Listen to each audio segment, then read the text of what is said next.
স্বাধীনতা আছে। বাংলাদেশে কোনো, আপনি জানেন নিশ্চয়ই যে বাংলাদেশে কোনো ইয়াং ছেলে সে যদি প্রতিদিন সকালবেলা ফজরের নামাজ মসজিদে গিয়ে পড়ে, আপনি কি জানেন পরের দিন থেকে তার পিছনে গোয়েন্দা লেগে যায় তার পিছনে, যে ইয়াং ছেলে কেন প্রত্যেকদিন সকালে মসজিদে গিয়ে নামাজ পড়ছে। তো এটাই তো বাংলাদেশের অবস্থা। বাংলাদেশে এই মুহূর্তে কতজন আলেম জেলখানার মধ্যে আছেন, অসংখ্য আলেম জেলখানার মধ্যে আছেন। বাংলাদেশের কত আলেমকে কিরকম জুলুম করা হয়েছে, তার মধ্যে একজনকে তো আমি দেখেছি জেলখানায়, আমি তখন জেলে, বাবুনগরী, মারা গেছেন, আল্লাহ তাকে বেহেশত নসিব করুক। বাবুনগরীকে যেরকম জুলুম, যেরকম ফিজিক্যাল টর্চার তাকে করা হয়েছে, এটা কল্পনা করতে পারবেন না। আমি জেলখানার জেলারের কাছ থেকে শুনেছি তার দুটো হাঁটুতে পচন ধরে গেছিল এবং তাকে কখন জামিন দিয়েছে সরকার, কারণ সরকারের ধারণা ছিল তিনি বাঁচবেন না, তিনি জীবিত থাকবেন না। তাকে যখন ইয়েতে নিয়ে আসলো শাহবাগে যে হসপিটালটা, বার্ডেনে নিয়ে আসছিল তাকে। তো আমি যেটা বলতে চাচ্ছি, তো বাংলাদেশে তো ধর্মীয় স্বাধীনতা নাই, কিন্তু যদি শাহবাগ সফল হতো পুরোপুরি, গণজাগরণ যদি পুরোপুরি সফল হতো, তাহলে যতটুকু আছে ইসলামের ততটুকু আজকে বাংলাদেশে আপনি দেখতেন না। এই কারণেই আমরা সেই লড়াইটা শুরু করেছিলাম। তো সেই লড়াইয়ের কারণে আমাদেরকে অনেক কিছু মূল্য দিতে হয়েছে। আমি 4 বছর জেলে ছিলাম, আমার সমস্ত পত্রিকা নিয়ে গেছে, আমার প্রেস জোর করে নিয়ে গেছে, আজকে পর্যন্ত সেই প্রেস সরকারের দখলে। কোটি কোটি টাকার, আপনি জানবেন যে নিউজ প্রিন্ট, কোটি কোটি টাকার নিউজ প্রিন্ট তারা নিয়ে এটা তো পচিয়ে ফেলেছে। কাজে অর্থনৈতিকভাবে সব দিক দিয়ে আমাদেরকে প্রচুর মূল্য দিতে হয়েছে। আজকে আপনি আমি বিদেশে নির্বাসিত জীবনযাপন করছি, কিন্তু আমরা মেনে নিয়েছি ইলিয়াস, এবং আমার মধ্যে কোনো দুঃখ নাই। এবং আমি মনে করেছি যে আমি বাংলাদেশের জনগণের জন্য এবং আমি যে ধর্মে বিশ্বাস করি সেই ইমানের জন্য আমি লড়াই করেছি, এবং আমার লড়াই সঠিক লড়াই ছিল। এটা প্রমাণ করে এই জন্যে যে একটি মাত্র পত্রিকা তখন গণজাগরণের বিরুদ্ধে অবস্থান নিয়েছে, যখন বাংলাদেশের সকল মিডিয়া তাদের পক্ষে। তারপরেও কিন্তু আমার দেশকে তারা সহ্য করতে পারে নাই, কারণ আমার দেশের কাছে তারা পরাজিত হয়েছিল। তো সেই দিক দিয়ে আমি মনে করি যে আমরা কিছুদিনের জন্য হলেও আটকাতে পেরেছিলাম, এই ভারতীয় আগ্রাসনকে আমরা আটকাতে পেরেছিলাম। এই প্রসঙ্গে আমি দর্শকদের উদ্দেশ্যে একটা আমার নিজের জীবনের একটা বাস্তব অভিজ্ঞতা বলতে চাই, যে যখন গণজাগরণ মঞ্চ শুরু হয় ঠিক দ্বিতীয় দিন, মানে দ্বিতীয় না তৃতীয় দিন, মানে 2 দিন পরের দিন, আপনি জানেন যে সেখানে কিছু ওই চারুকলার, বিশেষ করে কিছু যারা ইয়াবা খায়, মাদক সেবী যেসব ছেলেপেলে আছে, ওরা এসে রাতে মাতলামি করতো, ঢোল টোল নিয়ে বাদ্য বাজনা করতো। ওই এতে আপনার বিভিন্ন বলতো আর কি, যে কতে এই ক্ষতে ওই এরকম গান টান বলতো। তো আমি পরের দিন সকালে ভোরে আমার ডিউটি, আমি সকালে অফিসে গিয়েছি, অফিস থেকে ক্যামেরা নিয়ে গাড়ি নিয়ে ওখানে গেলাম। যাওয়ার পরে দেখি যে সিটি কর্পোরেশনের যে পরিষ্কার কর্মী একজন মহিলা, তো তিনি খুব গালাগাল করছেন, খুব অকথ্য ভাষায় গালাগাল করছেন ওদেরকে উদ্দেশ্য করে, ঝাড়ু দিচ্ছেন এবং গালাগাল করছে। তো আমি ওনাকে গিয়ে জিজ্ঞেস করলাম, আপনি এত মুখ খারাপ করে কথা বলছেন কেন, কি সমস্যা? সে বলছে যে মামা দেখেন এই যে কি অবস্থা করছে সারা রাত। তো সেখানে আপনার আমি প্রকাশ্যে বলি আর কি, যেহেতু এটা একটা তথ্য আমি কোট আনকোট বলছি, সেখানে অনেক কন্ডম পড়েছিল। তারপরে আপনার ওই যে খায়, আপনার ইয়াবা খাওয়ার কিছু প্রসেসিং আছে, ওই যে আপনার অ্যালুমিনিয়াম পেপার টেপার টাইপের, ফুয়েল পেপার টেপার, এই ধরনের পেপার টেপার সেখানে পড়েছিল, এবং গাজার সিগারেট, এগুলো সব অনেকগুলো ছিল। এই জন্য ওই মহিলা গালাগাল করছে। তো ওই দিনই আমি আমার 9টা নিউজে লাইভে ঢুকেছি। লাইভে ঢোকার পরে আমার সম্পাদক যিনি ছিলেন, আমি নাম বললাম না এখন, তো ওনার ছিল হচ্ছে গিয়ে যে গণজাগরণ মঞ্চে সবসময় অনেক মানুষ হয়েছে এটা দেখাতে হবে, লক্ষ লক্ষ মানুষ এটা দেখাতে হবে, ক্যামেরার শট গুলো এমন ভাবে নিতে হবে যাতে এটার বর্ডারটা যাতে বোঝা না যায়। তো আমি করেছি কি, আমি পিজি হসপিটালের উপরের ওই ওভারব্রিজে ওখানে গিয়েছি, ওখানে গিয়ে তারপর ওইখান থেকে আমি লাইভে ঢুকেছি যাতে পুরো মাঠটা দেখা যায়। তো তখন সকালবেলা, তো বিকেল হলে মানুষ অনেক বাড়তো, কিন্তু সকালবেলা তখন ধরেন 15-20 জন মানুষ ছিল, ওখানে হকার ছিল, সাংবাদিকই বেশি ছিল ওনাদের কাভারেজ দেওয়ার জন্য। এটা লাইভটা যাওয়ার সাথে সাথে সম্পাদক আমাকে ফোন করে অকথ্য ভাষায় গালাগাল, বেয়াদব, এই ধরনের, তোকে ওই জন্য ওইখানে গিয়ে তোকে লোক গুনতে পাঠাইছি আমি, ওই জায়গায় ক্যামেরা এইভাবে ধরলি কেন? আমি ক্যামেরাটা সব থুয়ে চলে আসি, এসে রিজাইন লেটার লিখে তারপরে বের হয়ে গেছে। যে কোনো একজনের মধ্যস্থতায়, যে কোনো একজনের কারণে আমাকে আবার সম্পাদক ডেকে আনতে বাধ্য হয়েছে। আমি যেতে চাইনি, অনেক ঘটনা ঘটেছে। তো যারা ওইখানে এ ধরনের কোন ধরনের তৎপরতা করেছে, সেই ঘটনার কারণে আপনি জানেন পত্রিকার মধ্যে শুধু আপনার পত্রিকা এবং টেলিভিশনের মধ্যে ইসলামিক টিভি এবং দিগন্ত টিভি, এই দুইটা টিভি তাদের ওইখানে আপনার কাভারেজ দিতে পারতো না। আমার ওই লাইভের কারণে তারা 21 টেলিভিশনকে ওইখানে ইনক্লুড করলো, সেখানে তারা যেতে পারবে না, 21 টিভির কোনো ক্যামেরা যেতে পারবে না, যদিও পরে যেত। তো এই হচ্ছে তাদের মূল সমস্যা, যেটা ছিল যে এই দেশে যারা ইসলামপন্থী যে মানুষজন আছে তাদেরকে বিদ্রুপ করা এবং ওই গণজাগরণ মঞ্চের মাধ্যমে মুক্তিযুদ্ধের চেতনার কথা বলে তারপর বাংলাদেশে যে ইসলামী মূল্যবোধ সেটাকে ধ্বংস করা, এটাই ছিল তাদের মূল লক্ষ্য। আমি যে সাংবাদিক হিসেবে যেটা দেখেছি, এবং সেটার মূল কারিগর ছিলেন আপনি, এটাকে আমাদের সামনে, জাতির সামনে তুলে ধরার জন্য, সেটার জন্য আপনাকে চরম মূল্য দিতে হয়েছে। আমরা এখন মাহমুদ ভাই, আপনি যেখানে আছেন, আমি যেখানে আছি, আমরা বাংলাদেশের চেয়ে অনেক ভালো আছে হয়তো ব্যক্তিগতভাবে, কিন্তু দেশের জন্য খারাপ লাগে, মুসলমানদের জন্য খারাপ লাগে, সেই জন্য আমরা কথা বলি। আপনার কাছ থেকে বাংলাদেশের মানুষ অনেক দিক নির্দেশনা চায়। আমাদের এখন করণীয় কি? আমরা অনেক হতাশার কথা বলেছি, অনেক সমস্যা, ভারতীয় আগ্রাসন, সরকারের যে ভারত প্রীতি, এখন করণীয় কি বা সামনে কি হতে যাচ্ছে, সেক্ষেত্রে জনগণ কি করবে? হ্যাঁ, আমি এখন একটু আশার কথা বলি। তবে আশার কথা, আমি যখন আশার কথা বলি, সেটা আমি ঠিক অনেক জায়গায় অনেক গুজবের কথা শুনি অনেক অনলাইনে, আমি ওই ধরনের কথা বলি না। ইলিয়াস, আপনি জানেন যে আমি তথ্যের উপর বেসিস করে বলতে চাই।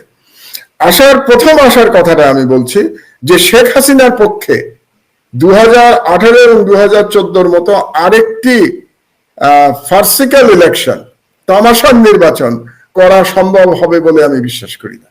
কেন বিশ্বাস করি না এবার সেটা বলি। কারণ হচ্ছে ওয়েস্টার্ন ওয়ার্ল্ড, বিশেষত আপনি যে দেশে আছেন, আমেরিকা এবং ইউরোপিয়ান ইউনিয়ন, তারা পরিষ্কার করে জানিয়ে দিয়েছে যে আগামী নির্বাচন যদি প্রতিনিধিত্বমূলক না হয়, ফ্রি অ্যান্ড ফেয়ার না হয়, তাহলে সেই নির্বাচন তারা কোনো অবস্থায় গ্রহণ করবে না।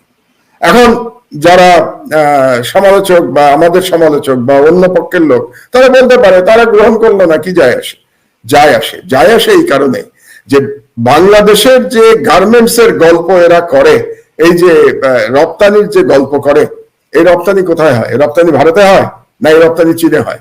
এই রপ্তানির পুরোটাই প্রায় হয় যুক্তরাষ্ট্র এবং ইউ, দুটো দেশে হয়। ইউ তো একটা দেশ না, অনেকগুলো দেশ, ইউরোপিয়ান ইউনিয়ন এবং আমেরিকা এবং ইংল্যান্ড।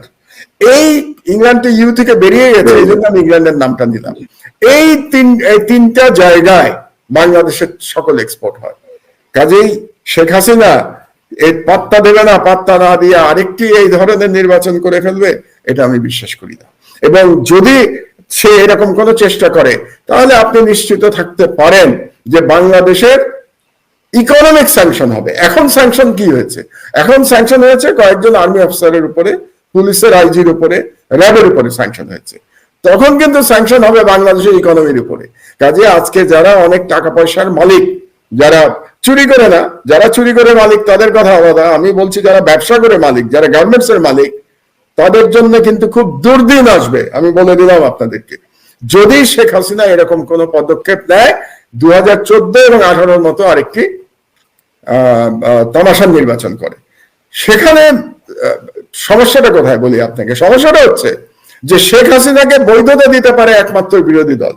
এখন যদি ধরেন বিএনপি আর জামাত সেই নির্বাচনে, সেই তামাশার নির্বাচনে অংশগ্রহণ করে, তাহলে তো শেখ হাসিনা এক ধরনের বৈধতা পেয়ে যাবে। জামাত তো নিজে ইলেকশন করতে পারবে না, কারণ জামাতকে তো মার্কা নাই। আপনি জানেন ইলেকশন কমিশন তো তাদের রেজিস্ট্রেশন বাতিল করে দিয়েছে। তো জামাত নির্বাচন করতে পারবে, হয় তাদেরকে কি বলে স্বতন্ত্র প্রার্থী নির্বাচন করতে হবে, অথবা অন্য কোন দলের মার্কা নিয়ে তাদেরকে নির্বাচন করতে হবে। এ ধরনের নির্বাচনে যদি বিরোধী দল না যায়, তাহলে আমি কনফিডেন্ট ইনশাআল্লাহ শেখ হাসিনা আর একটা তামাশা নির্বাচন করতে পারবে না। এটা গেল ভালো দিক। দ্বিতীয় হচ্ছে যে স্যাংশনের একটা হিউম্যান রাইটস নিয়ে কিন্তু একটা শক্ত অবস্থানে আমেরিকাও চলে গেছে, এবং আপনাকে বলছি আমি, ইউরোপিয়ান ইউনিয়নও আস্তে আস্তে তারা একটু সময় নিচ্ছে, কিন্তু তারা হিউম্যান রাইটস এর ব্যাপারে তারা শক্ত অবস্থানে ক্রমে যাচ্ছে। কাজে সেই দিক দিয়ে তারা হাসিনা খারাপ অবস্থানে আছে। আরেকটি প্রশ্ন আপনি আমাকে করেছিলেন, এবার একটু নিয়ে আসি, যে এই ব্যালেন্স করে হাসিনা চলতে পারবে কিনা। এই যে চায়না এবং ইন্ডিয়ার যে ব্যালেন্সের কথা আপনি জিজ্ঞেস করেছিলেন, সেটা প্রশ্ন হচ্ছে যে পারবে না। কেন পারবে না? আমেরিকা এটাকে অ্যাকসেপ্ট করবে না। আমি বলেছিলাম আমেরিকা, যেহেতু এই মুহূর্তে আমেরিকার কাছে 1 নম্বর ইস্যু হচ্ছে রাশিয়া এবং চায়না, ইউক্রেনের যুদ্ধের কারণে। এক সময় ছিল কি দেখেন, এক সময় ছিল ইসলামী জঙ্গিবাদ আমেরিকার 1 নম্বর এজেন্ডা ছিল, এবং যে কারণে শেখ হাসিনা 14 বছর ধরে বাংলাদেশে ইসলামী জঙ্গিবাদের নামে নিরীহ জনগণকে হত্যা করেছে। গ্রামের মানুষ, ছেলে মেয়ে বাচ্চা, তাদেরকে বোমা মেরে উড়িয়ে দিয়েছে এই শেখ হাসিনা, এবং দিয়ে বলেছে আমরা জঙ্গিদের মারছি, এবং পশ্চিমা বিশ্ব এটা অ্যাকসেপ্ট করেছে তখন। কিন্তু এখন আর পশ্চিমা বিশ্ব এগুলো অ্যাকসেপ্ট করছে না, জঙ্গিবাদের গল্প। কারণ জঙ্গিবাদ এখন তাদের কি বলে ওটাকে, অগ্রাধিকারের মধ্যে নাই। আপনি জানেন যে প্রেসিডেন্ট বাইডেন ঈদের সময় মুসলমানদের জন্য একটা সম্বর্ধনার আয়োজন করেছিলেন, এবং সেখানে তিনি কি বলেছেন, একটা কথা খুব গুরুত্বপূর্ণ বলেছেন। তিনি বলেছেন যে সারা বিশ্বে মুসলমানদের উপরে যে অত্যাচার হচ্ছে, এটা নিয়ে এই আমেরিকা উদ্বিগ্ন। এই প্রথম কোন আমেরিকান প্রেসিডেন্ট মুসলমানদের উপরে অত্যাচারের কথা বললেন। তার মানে হাসিনার পক্ষে ইসলামী জঙ্গি কার্ড খেলা সম্ভব নয়। তো সম্ভব যদি না হয়, তাহলে চীনকেও খুশি রাখবো, আমেরিকাকেও খুশি রাখবো, এই ব্যালেন্স আমেরিকার পক্ষে, হাসিনার পক্ষে সম্ভব হবে না। এগুলো ভালো দিক বললাম। এবং কিন্তু সমস্যা হলো, বিদেশের অবস্থা যতই ভালো হোক, বিদেশের অবস্থা ভালো বলতে আমি বলছি বিদেশ থেকে হাসিনার উপরে যতই চাপ প্রয়োগ করা হোক না কেন, যতক্ষণ না বাংলাদেশের অভ্যন্তর থেকে একটা আন্দোলন শুরু না হচ্ছে, ততক্ষণ পর্যন্ত সরকার পরিবর্তন সম্ভব না। এটা হচ্ছে বাস্তবতা। আপনাকে দুটো উদাহরণ দেই আমি, শ্রীলঙ্কা এবং পাকিস্তান। শ্রীলঙ্কায় আপনি দেখেন, শ্রীলঙ্কায় জনগণ বিপ্লব করেছে এই রাজাপাকসের পরিবারের বিরুদ্ধে। সেখানে কিন্তু মিল আছে বাংলাদেশের সাথে। বাংলাদেশেও যেমন একটা পরিবার রাষ্ট্র চালায়, আপনার ভিডিওর কথা আমি বললাম 150 জন, আপনি বলেছেন প্রায় বোধহয় 150 জন বলেছিলেন। তো শ্রীলঙ্কাতেও কিন্তু রাজাপাকসের পরিবার, তারা রাষ্ট্র চালিয়েছে। এক ভাই প্রেসিডেন্ট, ছোট ভাই আর বড় ভাই প্রাইম মিনিস্টার, তাই তো ছিল? যিনি প্রেসিডেন্ট, 17 জন তাদের পরিবারের, এবং তাদের পরিবারের, এবং আরো ভাইয়েরা কিন্তু মন্ত্রী। আজকে সেই রাজাপাকসের পরিবার উড়ে গেছে জনগণের স্বতঃস্ফূর্ত বিপ্লবে। এটা গেল একটা। দ্বিতীয়, পাকিস্তানের দিকে যদি আমি তাকাই, ইমরান খানকে সরিয়ে দিয়েছে, এবং সরানোর পিছনে ইমরান খান বলছেন যে তার পিছনে আমেরিকা আছে। এটা বলছেন যে আমেরিকার ষড়যন্ত্রের কারণে তিনি ক্ষমতাচ্যুত হয়েছেন। কিন্তু সেখানে দেখেন ইমরান খান কি করেছেন, তিনি একটা ন্যারেটিভ তৈরি করেছেন। ন্যারেটিভটা কি? 1 নম্বর ন্যারেটিভ, তিনি বলেছেন যে মার্কিন সাম্রাজ্যবাদের কাছে তিনি আত্মসমর্পণ করবেন না, এটা হলো তার ন্যারেটিভ। 2 নম্বর ন্যারেটিভ বলেছেন আল্লাহ ছাড়া তিনি কাউকে ভয় পান না, লা ইলাহা ইল্লাল্লাহ। তিনি প্রত্যেক বক্তৃতায় বলেন লা ইলাহা ইল্লাল্লাহ, ইয়াকা না'বুদু ওয়া ইয়াকা নাস্তাইন। এই কথাটা উনি প্রত্যেক বক্তৃতায় বলেন। তার মানে তার ন্যারেটিভ হলো সাম্রাজ্যবাদের কাছে আমি মাথা নত করব না, এবং আল্লাহ ছাড়া আর কারো কাছে আমি সাহায্য চাইবো না। এই হচ্ছে ওনার দুটো ন্যারেটিভ, এবং এই ন্যারেটিভ পাকিস্তানের জনগণ অ্যাকসেপ্ট করেছে। কি হবে আমরা এখনো জানি না ইলিয়াস, পরিণতি আমরা জানি না, ইমরান খানের পরিণতি কি হবে, কিন্তু পাকিস্তানের জনগণ এই ন্যারেটিভ অ্যাকসেপ্ট করেছে। এবং ইমরান খানের পিছনে ওই যে আমরা ছোটবেলায় পড়েছিলাম হ্যামিলনের বংশীবাদক, সেই হ্যামিলনের বংশীবাদকের মতো ইমরান খানের পিছনে পাকিস্তানের জনগণ রাস্তায় নেমে এসছে।